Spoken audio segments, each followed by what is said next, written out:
እዚህ ስፍራ ላይ ደጋግሜ መጥቻለሁ።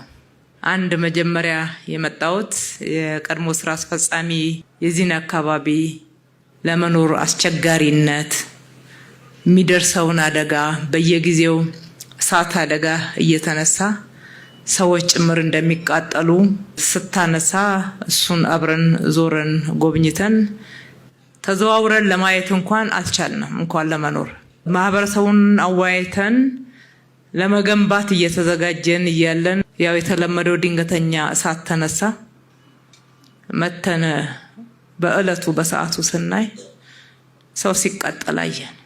ይህንን ካልቀየርን በስተቀር ሌሎች ልማቶቹን ለማውራት እስከሚከብደን ድረስ አደጋዎችን አየን። እዚህ ስፍራ ላይ የሰው ልጅ ላይ ተኝቶ ሌሊት በር ተቆልፎበት፣ እንግዲህ ያከራያችሁትን ሰዎች እየወቀስኩ አይደለም፣ ግን እንደዚህ አይነት ህይወት አሳልፈናል፣ መርሳት የለብንም።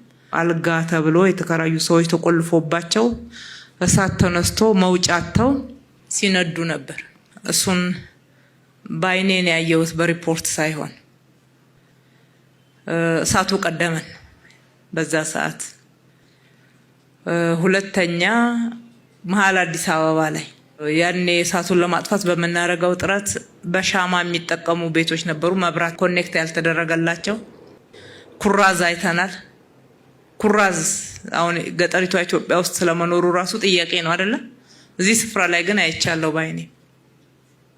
ለአደጋው መቀጣጠል እንኳን ከፍተኛ አስተዋጽኦ የነበረው ኤሌክትሪኩም አለ የሚባል ሳይሆን እርስ በርስ ተጠላልፎ እንደ ሸረሪት ድር ያንን አደጋ ብንሯሯጥም በተፈለገው ደረጃ ማስቀረት አልቻልንም።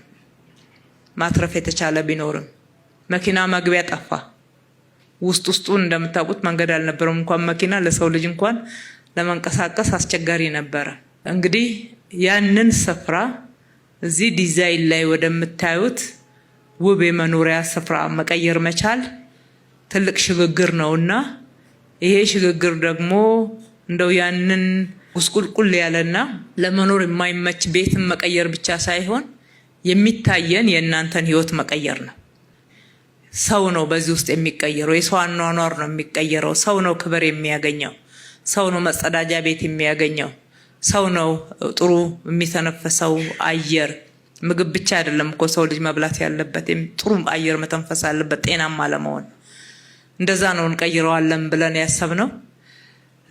በዚህ ስፍራ ላይ ያ አደጋ መልሶ ህዝባችንን እንዳይጎዳ፣ የዚህ ቦታ ጉዳት አጠቃላይ ከተማችንም የሀገርም ጉዳት ስለሆነ በዛ እይታ ነው እዚህ የመጣ ነው።